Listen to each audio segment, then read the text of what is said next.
ماہ رمضان المبارک کی مبارک ساعتیں قریب ہیں،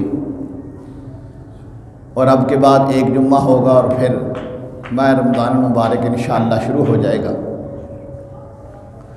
خوش نصیب ہیں وہ لوگ جنہیں ماہ رمضان المبارک کی یہ بابرکت ساعتیں نصیب ہوں گی۔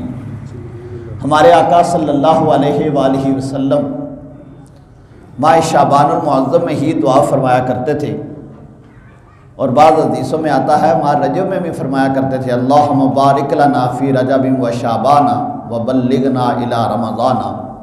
اے اللہ رجب اور شعبان میں ہمارے لیے برکتیں عطا فرما اور ہمیں ماہ رمضان المبارک تک پہنچا۔ اس لیے کہ ماہ رمضان المبارک میں ایک نیکی کرنے سے اللہ کئی گنا ثواب بڑھا دیتا ہے، اور خوش نصیب لوگ ہوتے ہیں جو نیکیوں کی طرف راغب ہو جاتے ہیں۔ مسلمان کے لیے تو وہ نیکیوں کا موسم آ جاتا ہے۔ مسلمان ماہ رمضان المبارک میں نیکیاں لوٹتے ہیں، نیکیاں کماتے ہیں، مال نہیں، کمال اعمال کماتے ہیں۔ اور بد نصیب ہیں وہ لوگ جو ماہ رمضان المبارک کو کمائی کا ذریعہ بناتے ہیں کہ جناب پیسے مل جائیں، لوگوں کو لوٹ لیں۔ نہیں، خوش نصیب وہ لوگ ہیں جو ماہ رمضان المبارک کو سعادت کا مہینہ بناتے ہیں اور اپنے رب کو راضی کرتے ہیں۔ ماہ رمضان المبارک میں جو سب سے اہم عبادت کی جاتی ہے اور کثرت سے کی جاتی ہے وہ ہے قرآن پاک کی تلاوت۔ قرآن پاک ماہ رمضان المبارک میں مسجدوں میں تو الحمدللہ پڑھا ہی جاتا ہے، بلکہ گھر گھر میں قرآن کی تلاوت ہوتی ہے۔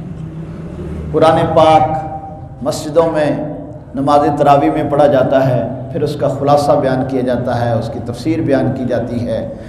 صبح و شام مسجد میں قرآن پاک کی تلاوت ہوتی ہے۔ حفاظ کرام قرآن پاک کا دوران کرتے ہیں، آپس میں ایک دوسرے کو سناتے ہیں۔ گویا قرآن اور رمضان کا آپس میں چولی دامن کا ساتھ ہے، یہ آپس میں ایک دوسرے کے لیے لازم و ملزوم ہے۔ یہی وجہ ہے کہ 12 مہینوں میں سے صرف ایک مہینہ ہے جس کا ذکر اللہ نے قرآن میں فرمایا ہے، اور ارشاد فرمایا شہر رمضان الذی انزل فیہ القرآن، فرمایا ماہ رمضان وہ ہے جس میں رب نے قرآن نازل کیا ہے۔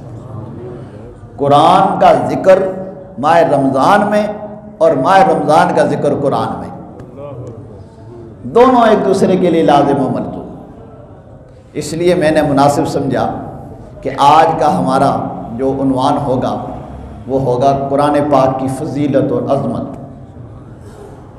یہ بات یاد رکھیں کہ کلام کی فضیلت کلام کرنے والے سے ہوتی ہے۔ جتنا کلام کرنے والا بڑا ہوگا نا، اس کا کلام بھی اتنا ہی بڑا ہوگا۔ آپ آئے روز اپنی آنکھوں سے یہ مشاہدہ کرتے ہیں اور دیکھتے ہیں، ہمارے تجربے میں ہے، میں اور آپ ہم ہزاروں باتیں کرتے ہیں، وہ کسی لکھی لکھائی میں نہیں آتی، وہ مشہور نہیں ہوتی، لیکن وقت کا حاکم ہو، وقت کا سربراہ ہو، وہ کوئی بھی بات کرتا ہے وہ اخبار پہ آ جاتی ہے، وہ ٹی وی پہ آ جاتی ہے۔ کیوں؟ اس لیے بڑے لوگوں نے کہا، اہل عرب نے کہا کلام الملک ملک الکلام، بادشاہ کا کلام کلاموں کا بادشاہ ہوتا ہے، اور عام بادشاہ کا کلام کلاموں کا بادشاہ ہوتا ہے۔ تو وہ رب کائنات جس کی یہ شان قل اللہم مالک الملک تؤتی الملک من تشاء وتنزع الملک ممن تشاء، وہ جس سے چاہے بادشاہیاں عطا فرما لے اور جس سے چاہے بادشاہی چھین لے، جس سے وہ تعز من تشاء وتذل من تشاء، جس سے چاہے عزتیں عطا فرمائے اور جس سے چاہے ذلیل و رسوا کر دے۔ یخرج الحی من المیت ومخرج المیت من الحی، وہ زندہ سے مردہ پیدا فرما دے اور مردوں سے زندہ پیدا کر دے۔ وہ علی کل شیء قدیر، هو الاول والآخر والظاہر والباطن وهو بكل شیء علیم۔ وہ رب کائنات، اس کا کلام کتنا شان والا ہوگا۔ عام بادشاہ کا کلام کو وقت ہوتی ہے، اور جو بادشاہوں کا بادشاہ ہے، جو انسانوں کو بادشاہ بنانے والا ہے، اور قیامت کے دن جس کا یہ اعلان ہوگا لمن الملک اليوم، آج کس کی بادشاہی ہے، یہ سارے حکمران اس وقت ان کو چپ لگی ہوگی، کسی کو بولنے کی سکت نہ ہوگی، اور وہی رب کائنات فرمائے گا للہ الواحد القہار، آج اگر کسی کی بادشاہی ہے تو اسی اللہ واحد قہار کی ہے، اس کا کلام ہے قرآن پاک۔ اور یہ آپ دیکھیے، یہ قرآن پاک اللہ کی ایسی صفت ہے کہ اس کے ذریعے سے باقی تمام صفات کا اظہار ہوا ہے۔ اس کے ذریعے سے ہم نے جانا کہ وہ رحمان ہے، اس کے ذریعے سے ہم نے جانا کہ وہ رحیم ہے، اس کے ذریعے سے ہم نے جانا کہ وہ کریم ہے، وہ رزاق ہے، وہ قہار ہے، وہ ستار ہے، وہ غفار ہے۔ یہ سارا ہم نے اس کے ذریعے سے جانا۔ یہ اللہ کی وہ مقدس کتاب ہے جو مسلمان کے لیے اللہ کا عظیم تحفہ ہے، اور ساری دنیا پہ مسلمان اپنا سر فخر سے بلند کر کے، اپنا سینہ تان کے، غیر مسلم، یہودی، عیسائی، سکھ، بدھ مذہب، بدھ مت، سب کو کہہ سکتا ہے ایسی کتاب کوئی لا کے تو دکھاؤ، کوئی ایسی کتاب لا کے تو دکھاؤ۔ یہ قرآن کی سورہ یاسین پڑھ کے سنائے، سورہ رحمان پڑھ کے سنائے، سورہ بقرہ پڑھ کے سنائے، سورہ فاتحہ پڑھ کے سنائے، اور اسے چیلنج کرے ذرا تو بھی تو سنا اپنی کتاب میں سے، کہاں سے سنائے گا؟ یہ وہ عظیم معجزہ ہے رسول پاک صلی اللہ علیہ وآلہ وسلم کا کہ قیامت تک جاری و ساری رہے گا، بلکہ قیامت کے بعد بھی یہ جاری رہے گا، قیامت کے بعد بھی یہ جاری رہے گا۔ اللہ نے یہ تحفہ مسلمان کو عطا فرمایا ہے، لہذا مسلمان کو اپنا سر فخر سے بلند کرنا چاہیے کہ اللہ نے اسے یہ کتاب عطا کی ہے، اس کی قدر کرے۔ یہ وہ مقدس کتاب ہے، دنیا کی واحد یہ کتاب ایسی ہے قرآن پاک جس کا دیکھنا بھی ثواب، کہو سبحان اللہ، جس کا پڑھنا بھی ثواب، جس پہ ہاتھ رکھنا بھی ثواب، جس کی زیارت کرنا بھی ثواب۔ اور حضور علیہ السلام نے ارشاد فرمایا من قرأ حرفا من القرآن فلہ عشر حسنات، جو قرآن کا ایک حرف پڑھتا ہے اللہ اسے 10 نیکیاں عطا فرماتا ہے۔ اور سرکار نے پھر خود تلاوت فرمائی الف لام میم، حضور نے ارشاد فرمایا الف لام میم ایک حرف نہیں، الف علیحدہ حرف ہے، لام علیحدہ حرف ہے، میم علیحدہ حرف ہے۔ جو الف لام میم پڑھتا ہے اللہ اسے 30 نیکیاں عطا فرماتا ہے۔ تو جو بسم اللہ کی بے سے لے کر والناس کی سین تک پڑھے گا اللہ اسے کتنا ثواب عطا فرمائے گا، اللہ کے ہاں اس کا کتنا مرتبہ اور مقام ہوگا۔ کیوں اتنا مرتبہ اور مقام ہے؟ کلام کس کا ہے؟ یہ تو خوش نصیب ہے مسلمان کہ جس کے دل میں اللہ نے قرآن رکھا ہے، خواہ وہ سورہ فاتحہ کی صورت میں ہو، آپ سارے خوش نصیب ہیں۔ سورہ فاتحہ ہر مسلمان کو یاد ہے، سورہ اخلاص ہر مسلمان کو یاد ہے، سورہ کوثر ہمارے مسلمانوں میں سے اکثر کو یاد ہے، اور الحمدللہ یہ مسلمانوں کو فخر حاصل ہے کہ ان کے بچے حافظ قرآن ہیں۔ باقی آپ عیسائیوں سے پوچھیں تمہارا کوئی بچہ تمہاری کتاب کا حافظ ہے؟ نہیں ملے گا۔ یہودیوں سے پوچھیں تمہارا کوئی بچہ تمہارا کوئی عالم، تمہارا کوئی بڑا تمہاری کتاب کا حافظ ہے؟ نہیں ملے گا، کتاب ہی نہیں، کیونکہ جس زبانوں میں وہ کتابیں نازل ہوئی تھیں وہ زبانیں ہی ختم ہو گئیں۔ وہ سریانی اوریانی زبان تھی، وہ زبانیں ختم ہو گئیں۔ جب زبان ہی نہیں رہی، اب پاکستان کے میں رہنے والا عیسائی انجیل اردو میں پڑھتا ہے، امریکہ میں رہنے والا انگریزی میں پڑھتا ہے، چائنا میں رہنے والا چائنی میں پڑھتا ہے، جرمن میں رہنے والا جرمنی میں پڑھتا ہے۔ اور یہ اللہ کی وہ مقدس کتاب ہے جو پاکستان، ایران، افغانستان، پوری دنیا میں مشرق سے لے کر مغرب تک، شمال سے لے کر جنوب تک، تحت الثری سے لے کر عرش اولا تک جو بھی پڑھتا ہے اللہ کے قرآن عربی میں پڑھتا ہے۔ اللہ اکبر، یا رسول اللہ صلی اللہ علیہ وسلم۔ یا علی یا غوث اعظم دستگیر. سبحان اللہ. کتنے خوش نصیب لوگ. ہم تو سر سجدے میں رکھ کر اللہ کے اس نعمت کا شکر ادا کریں. اللہ تیرا شکر ہے تو نے سورہ فاتحہ ہمیں یاد کرنے کی توفیق عطا کر دی, تو نے سورہ اخلاص ہمیں یاد کرا دی. اللہ تیرا انعام ہے کہ 1,24,000 کم و بیش انبیاء کرام علیہ السلام کا وظیفہ تھا سورہ بسم اللہ الرحمن الرحیم, وہ تو نے ہمیں عطا کر دیا. اور ہمیں یہ انعام عطا کر دیا کہ جو قرآن کا ایک حرف پڑھے 10 نیکیاں عطا کی جائیں گی.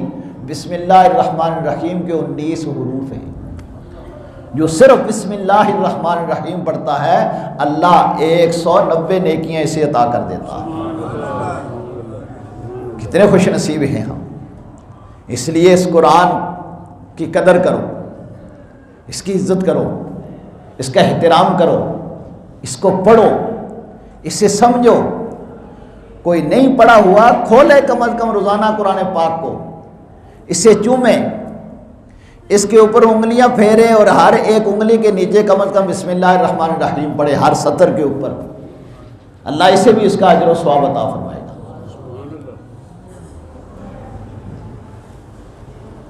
ہر انسان کوئی بھی کام کرتا ہے کہتا ہے مجھے کوئی انعام ملے. انسان لالچی ہے فطرتی طور پر. آپ بچے سے بھی کہیں فلاں کام کرے گا مجھے کیا ملے گا. قرآن پاک پڑھنے سے اللہ دین بھی دنیا بھی اور آخرت بھی بہتر فرما دیتا ہے. یہ قرآن پاک دنیا بھی بہتر کرتا ہے, قبر بھی بہتر کرتا ہے اور آخرت میں بھی انعام عطا کرتا ہے. حضرت ابو ہریرہ رضی اللہ تعالیٰ عنہ فرماتے ہیں رسول پاک صلی اللہ علیہ وآلہ وسلم نے میری ڈیوٹی لگائی کہ مسجد نبوی میں جو فطرانے کا مال آئے گا اس کی تو انہیں حفاظت کرنی ہے.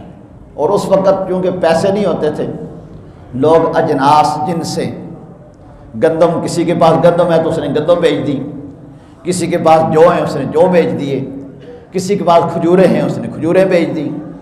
الغرض جس کے پاس جو چیز ہوتی تھی وہ اپنے مال میں سے زکوٰۃ نکالتا, فطرانہ نکالتا اور مسجد نبوی میں بیچ دیتا. رسول پاک صلی اللہ علیہ وآلہ وسلم اسے اکٹھا فرماتے.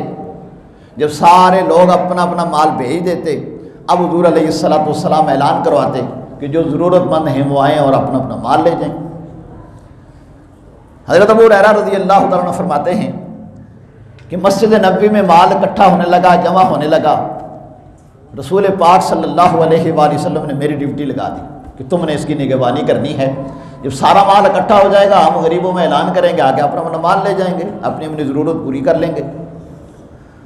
ابو ہریرہ رضی اللہ تعالیٰ عنہ فرماتے ہیں کہ میں اس مال کی حفاظت کر رہا تھا, نگہبانی کر رہا تھا, چوکیداری کر رہا تھا. میں نے دیکھا کہ چور آ کے لب بھرنے لگا, مال اٹھانے لگا.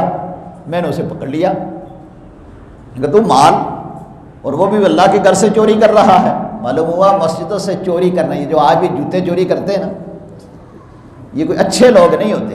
یہ انجام کار میں آپ کو بتاؤں گا تھا کون, یہ آخر میں بتاؤں گا کہ تھا کون. وہ مسلمان نہیں تھا, وہ کوئی اور ہی تھا. وہ چوری کرنے لگا. ابو ہریرہ رضی اللہ عنہ نے پکڑ لیا. اس نے کہا جی بڑا غریب ہوں, تنگ دست ہوں, میرے گھر میں کچھ نہیں ہے, عیالدار ہوں, آج چھوڑ دیں آئندہ نہیں آؤں گا. ابو ہریرہ رضی اللہ عنہ نے رحمت للعالمین کے غلام تھے, رحم فرمایا, شفقت کی, مہربانی کی, اسے چھوڑ دیا.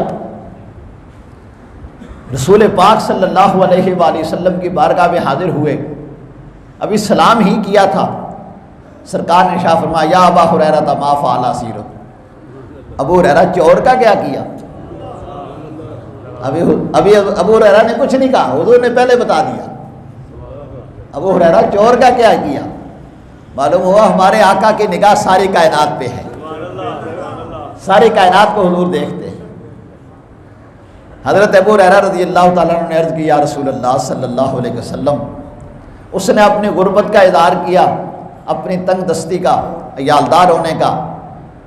میں نے اسے چھوڑ دیا اور اس نے وعدہ بھی کیا ہے آئندہ نہیں آؤں گا۔ حضور نے شاہ فرمایا تم سے جھوٹ بول گیا ہے، کل پھر آئے گا، کل پھر آئے گا۔ اب حضرت ابو ہریرہ رضی اللہ عنہ کو یقین ہو گیا کہ وہ کل بھی ضرور آئے گی، وہ چور بھی ضرور آئے گا اور میں بھی کل تک زندہ رہوں گا۔ یہ صحابہ کا عقیدہ تھا، وگرنہ آج لوگ کہتے ہیں نبی کو کل کا پتہ نہیں۔ دیکھیں نبی صحابی کو بتاتے ہیں کل ضرور آئے گا۔ ابو ہریرہ نے یہ نہیں کہا یا رسول اللہ پتہ نہیں کل وہ ہو سکتا ہے کل مر جائے، یہ میں مر جاؤں، کل کس نے دیکھی ہے؟ لیکن یقین ہو گیا، میرے آقا نے فرمایا کل ضرور آئے گا، ضرور آئے گا۔ جا کے بیٹھ گئے، دوسرا دن ہوا، وہ پھر آ کے لب بھرنے لگا۔ ابو ہریرہ رضی اللہ تعالیٰ عنہ نے پھر جا کے اسے پکڑ لیا۔ اب یہ بخاری اور مسلم کے حدیث مبارکہ ہے، متفق علیہ۔ آپ نے فرمایا تو کل وعدہ کر کے گیا تھا نہیں آؤں گا، آج پھر آ گیا۔ کہنے لگے جی بس وہ مال بیلا ختم ہو گیا، بڑا غریب ہوں، بڑا تنگ دست ہوں، آئندہ نہیں آؤں گا، آج آخری وعدہ ہے، پکا وعدہ۔ ابو ہریرہ رضی اللہ تعالیٰ عنہ نے پھر اس پہ ترس کھایا، پھر چھوڑ دیا۔ حضور کی بارگاہ میں پھر حاضر ہوئے۔ سرکار دو عالم صلی اللہ علیہ وآلہ وسلم نے ارشاد فرمایا یا ابا ہریرہ ما فعل اسیرک، ابو ہریرہ چور کا کیا کیا؟ عرض کی یا رسول اللہ صلی اللہ علیہ وسلم آج پھر وعدہ کر کے گیا ہے آئندہ نہیں آؤں گا۔ فرمایا تم سے جھوٹ بول گیا ہے، پھر آئے گا، تیسرے دن پھر آئے گا۔ ابو ہریرہ رضی اللہ عنہ فرماتے ہیں میں پھر جا کے بیٹھ گیا، وقت ہوا وہ پھر آ گیا، آ کے پھر لب بھرنے لگا۔ میں نے کہا اب تجھے نہیں چھوڑوں گا، اب تجھے حضور کی بارگاہ میں لے کے جاؤں گا۔ اور وہ حضور کی بارگاہ میں جانے سے بڑا ڈرتا تھا، نہیں حضور کے پاس نہ لے کے جائیں، حضور کے پاس نہ لے کے جائیں۔ وہ بد نصیب تھا نا، وہ کافر تھا۔ اگر وہ حضور کا ماننے والا ہوتا، وہ کہتا حضور کے پاس لے جا، مجرموں کو تو امن وہی ملتا ہے، گناہ گاروں کو تو شفاعت وہیں ملتی ہے، حضور کی کرم نوازی ہو جائے گی، بیڑا پار ہو جائے گا، میں آئندہ ٹھیک ہو جاؤں گا، میرا مستقبل سنور جائے گا۔ لیکن وہ بد نصیب تھا۔ آج بھی کئی بد نصیب ہیں جو یہ کہتے ہیں کہ بیت اللہ کا طواف کر کے حج کر کے آ جاؤ، روضہ رسول پہ جانے کی ضرورت نہیں ہے، یہ اسی کی اولاد میں سے ہے، یہ وہی ہیں۔ جبکہ رب نے قرآن میں کہا وَلَوْ أَنَّهُمْ إِذْ ظَلَمُوا أَنفُسَهُمْ جَاءُوكَ، محبوب آپ اعلان کر دیں اگر یہ اپنی جانوں پہ ظلم کر بیٹھے تو آپ کے پاس آ جائیں، فَاسْتَغْفَرُوا اللَّهَ وَاسْتَغْفَرَ لَهُمُ الرَّسُولُ لَوَجَدُوا اللَّهَ تَوَّابًا رَحِيمًا، آپ کے پاس آ کر رب سے معافی مانگیں اور آپ ان کی سفارش کر دیں، اللہ ان کے گناہ معاف فرما دے گا۔ یہ مومن کے لیے بشارت ہے۔ لیکن شیطان نے کہا جی میں نہیں جاؤں گا، ان حضور کے پاس نہ مجھے لے کر جاؤ۔ ابو ہریرہ رضی اللہ عنہ نے فرمایا تو 3 دن ہو گئے ہیں وعدہ خلافی کر رہا ہے، مسلسل جھوٹ بھی بول رہا ہے، اب میں تجھے چھوڑوں گا نہیں۔ نے کہا میں آپ کو ایک گر کی بات بتاتا ہوں، ایک علم کی بات بتاتا ہوں، آپ مجھے چھوڑ دیں۔ ابو ہریرہ رضی اللہ عنہ صحابہ علم کے شہدائی تھے، علم جہاں سے ملے اسے لے لیتے تھے۔ کہا بتا، کہنے لگا میں آپ کو یہ بات بتاتا ہوں کہ جو بندہ روزانہ رات کو سونے سے پہلے آیت الکرسی پڑھ لے گا، آیت الکرسی پڑھ لے گا، اس کا گھر اس کے تینوں طرف چاروں طرف اس کے ہمسایوں کے گھر چوری سے، جلنے سے، شیطان سے محفوظ ہو جائیں گے۔ ابو ہریرہ رضی اللہ عنہ فرمایا یہ تو کام کی بات آ گئی میرے ہاتھ، کہ جو بندہ رات کو سونے سے پہلے آیت الکرسی پڑھ لے، قرآن پاک کی ایک آیت پڑھ لے، اتنا بڑا انعام۔ فرمایا جا میں تجھے چھوڑ دیتا ہوں، اسے چھوڑ دیا۔ اب پھر تیسرے دن رسول پاک صلی اللہ علیہ وآلہ وسلم کی بارگاہ میں حاضر ہوئے اور حضور نے پھر وہی بات ارشاد فرمائی یا ابا ہریرہ ما فعل اسیرک، ابو ہریرہ چور کا کیا کیا؟ عرض کی یا رسول اللہ صلی اللہ علیہ وسلم آج اس نے جاتے ہوئے نا مجھے ایک کام کی بات بتائی ہے، اس علم کی بات پہ میں نے اسے چھوڑ دیا، میں نے اسے معاف کر دیا۔ حضور نے شاہ فرمایا کیا بات بتائی؟ عرض کی یا رسول اللہ صلی اللہ علیہ وسلم، اس نے بتایا ہے کہ جو بندہ سونے سے پہلے آیت الکرسی پڑھ لے گا اس کا گھر، اس کے ہمسایوں کا گھر چوری سے، آگ سے، شیطان سے محفوظ ہو جائے گا۔ حضور نے ارشاد فرمایا تھا تو جھوٹا، بات اچھی کر گیا ہے، بات اچھی کر گیا ہے، تھا جھوٹا بات اچھی کر گیا ہے۔ معلوم ہوا بعض جھوٹے بھی اچھی بات کر جاتے ہیں، آرے کے پیچھے نہ چلے جایا کریں، اپنے عالم سے تصدیق کیا کروایا کریں۔ ابو ہریرہ نے فوراً عمل نہیں شروع کر دیا کہ بات اچھی کر دی ہے، بڑا ٹھیک ہے عمل شروع کر دیتے ہیں، نہ، حضور سے جا کے پہلے تصدیق کروائی، یا رسول اللہ وہ یہ بات کہہ کے گیا ہے۔ حضرت ابو ہریرہ رضی اللہ عنہ خود عالم تھے، حضور کی بارگاہ کے پڑے ہوئے تھے، لیکن فوراً عمل نہیں، حضور سے تصدیق۔ قیامت تک ہمارے عوام کو یہ بات بتائے، کوئی اچھی بات بھی کہیں سے سنو، اپنے عالم سے تصدیق کروا لیا کرو، پھر اس کے اوپر عمل شروع کیا کرو۔ یہ نہیں کہ جہاں سے جس نے جو بات کی اسی کے پیچھے چل پڑے، نہیں جی گل تو چنگی کر دے، ہمارے یہ نہیں جی اتنے بھی گلاں چنگیاں ہوتی ہیں جناب، وہ گل چنگی ہے، نہیں آپ کم از کم تصدیق تو کروائیں۔ دشمن ہمیشہ زہر کو زہر کہہ کے نہیں دیتا، زہر کو شہد میں ملا کے دیتا ہے، زہر کو شکر میں، چینی میں ملا کے دیتا ہے۔ اگر زہر کو زہر کہہ کے دے گا تو کس نے کھانا ہے؟ شیطان بھی انسان کا دشمن ہے، اور اس کے جو پیروکار ہیں، جو اللہ کے ولیوں سے دور کرنے والے ہیں، نبیوں سے دور کرنے والے ہیں، صحابہ کرام سے دور کرنے والے ہیں، اہل بیت عظام کی نفرتیں دلوں میں پیدا کرنے والے ہیں، کوئی ایک بات اچھی کر دیتے ہیں، آپ اس کے پیچھے لگ پڑتے ہیں۔ ایسا نہ کیا کریں، اپنے عالم سے تصدیق کرایا کریں۔ یہ حضرت ابو ہریرہ رضی اللہ عنہ نے ہمیں سبق دیا۔ سرکار نے ارشاد فرمایا تھا تو جھوٹا، بات اچھی کر گیا۔ عرض کی یا رسول اللہ تھا کون؟ فرمایا ابو ہریرہ تمہیں پتہ ہے یہ 3 دن کس سے ملاقات ہوتی رہی؟ یہ 3 دن کون وعدہ خلافیاں کرتا رہا؟ یہ 3 دن آ کے مسجد میں کون چوریاں کرتا رہا؟ یہ 3 دن کون جھوٹ بولتا رہا؟ عرض کی اللہ و رسولہ عالم، اللہ اور اس کے رسول ہی جانے۔ میرے سامنے تو انسانی صورت میں آتا تھا، میں پکڑ لیتا تھا، منتیں کرتا تھا، چھوڑ دیتا تھا۔ حضور نے ارشاد فرمایا ابو ہریرہ یہ شیطان تھا جو انسانی صورت میں آتا تھا اور مسجد سے آ کے چوری کرتا تھا۔ معلوم ہوا مسجد سے چوری کرنا یہ مسلمان کا کام نہیں، شیطان کا کام ہے۔ وعدہ خلافی کرنا یہ مسلمان کا کام نہیں، شیطان کا کام ہے۔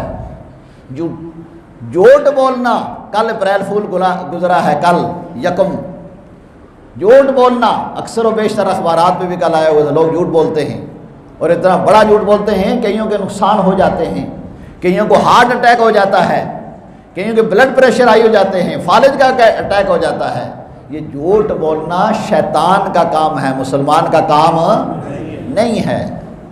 رسول پاک صلی اللہ علیہ وآلہ وسلم نے ارشاد فرمایا مسلمان بخیل تو ہو سکتا ہے، بزدل تو ہو سکتا ہے، جھوٹا نہیں ہوتا۔ مسلمان جھوٹا نہیں ہوتا، کیونکہ جھوٹ بولنے والے کے متعلق رب کائنات نے ارشاد فرمایا لعنت اللہ علی الکاذبین، جھوٹے پہ خدا کی لعنت ہے، اور یہ شیطان ہی ہو سکتا ہے جو جھوٹ بولتا ہے۔ وعدہ خلافی کرنا یہ مسلمان کا کام نہیں۔ لا ایمان لمن لا عہد لہ ولا دین لمن لا امانت لہ، اس کا لا ایمان لمن لا عہد لہ، اس کا ایمان نہیں ہے جو وعدہ وفا نہیں کرتا، بے ایمان ہے۔ مومن تو وعدہ وفا کرتا ہے، خواہ وہ زبانی ہو خواہ وہ تحریری ہو، وعدہ پورا کرتا ہے۔ تو حضور نے ارشاد فرمایا ابو ہریرہ تمہیں پتہ تھا یہ تھا کون؟ عرض کی یا رسول اللہ صلی اللہ علیہ وسلم اللہ و رسول ہی جانے۔ فرمایا یہ شیطان تھا جو مسجد میں جھوٹ بول گیا، مسجد میں وعدہ خلافی کر گیا، لیکن جاتے ہوئے تمہیں بات اچھی بتا گیا۔ اب بات کیا بتائی کہ جو بندہ آیت الکرسی پڑھتا ہے اس کا گھر، اس کے ہمسایوں کا گھر چوری سے، آگ سے، شیطان سے محفوظ ہو جاتا ہے۔ ہر انسان یہ چاہتا ہے میرا گھر محفوظ رہے، میرا مال محفوظ رہے، تو طریقہ کار کیا ہے؟ آیت الکرسی پڑھ لیا کریں۔ ایک آیت پڑھنے کا اتنا بڑا انعام، ایک آیت الکرسی پڑھنے کا اتنا بڑا انعام، تو جو قرآن پاک کی 6666 آیت پڑھے گا اسے اللہ کتنا بڑا انعام عطا فرمائے گا، اسے اللہ کتنا بڑا انعام عطا فرمائے گا۔ اس لیے مسلمانوں، قرآن اللہ کی وہ مقدس کتاب ہے جس کا پڑھنے کا دنیا میں بھی فائدہ ہے اور آخرت قبر میں بھی فائدہ ہے۔ مرتے وقت دوست، احباب، عزیز، رشتہ دار سب ساتھ چھوڑ دیتے ہیں۔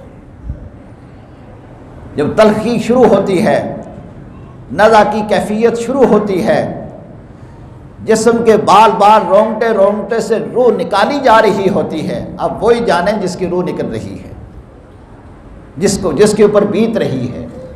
رسول پاک صلی اللہ علیہ وآلہ وسلم نے ارشاد فرمایا 70 تلواریں ایک طرف، ان کے زخم ایک طرف اور روح نکلنے کی تکلیف ایک طرف۔ جس طرح بکری کی، زندہ بکری کی کھال اتاری جاتی ہے، اس طرح انسان کے جسم سے اس کی روح نکالی جاتی ہے۔ نہایت ہی مشکل وقت ہے، اللہ ہم سب کو یہ آسانیاں عطا فرمائے۔ اس وقت بھی حضور نے ارشاد فرمایا اپنے مردے کے پاس، وہ بندہ جو فوت ہو رہا ہے، جو قریب المرگ ہے، اس کے پاس آیت الکرسی پڑھو، اس کے پاس سورہ رعد کی تلاوت کرو، اللہ اس کے لیے آسانی پیدا فرما دے گا۔ جہاں اب پیسہ کام نہیں آ رہا، مال و دولت کام نہیں آ رہی، دنیا کے فریب کاریاں سب پیچھے چھوڑ رہی ہیں، بڑے بڑے زر رکھنے والے، اپنے آپ کو زرداری کہلانے والے، اس وقت ہاتھ خالی اس دنیا سے جاتے ہیں۔ اس وقت بھی کام آنا ہے تو اللہ کے قرآن نے کام آنا ہے۔ فرمایا میت کے پاس قرآن کی تلاوت کرو، سورہ یاسین پڑھو، سورہ رعد پڑھو، اللہ اس کے لیے آسانیاں پیدا فرمائے گا۔ لکنوا موتاکم بقول لا الہ الا اللہ محمد رسول اللہ، فرمایا اپنے میت کو لا الہ الا اللہ محمد رسول اللہ کی تلقین کیا کرو۔ یہ لا الہ الا اللہ محمد رسول اللہ کیا ہے؟ یہ قرآن ہی تو ہے۔ اس لیے حضرات گرامی قرآن سے اپنا تعلق جوڑیں۔ یہ قرآن دنیا میں بھی کام آتا ہے، یہ مرتے وقت بھی کام آتا ہے، یہ قبر میں بھی کام آئے گا اور حشر میں بھی کام آئے گا۔ رسول پاک صلی اللہ علیہ وآلہ وسلم نے ارشاد فرمایا مجھے ایک سورت عطا کی گئی ہے، سرکار ارشاد فرماتے ہیں جس کی 30 آیتیں ہیں، جو بندہ ہر ماہ کی شروع میں ہر چاند کو دیکھ کر وہ سورت کی 30 آیتیں پڑھ لے گا، 30 دن اللہ اس کی حفاظت فرمائے گا۔ اور اس سورت کا نام سورۃ الملک ہے۔ کون سی سورت ہے؟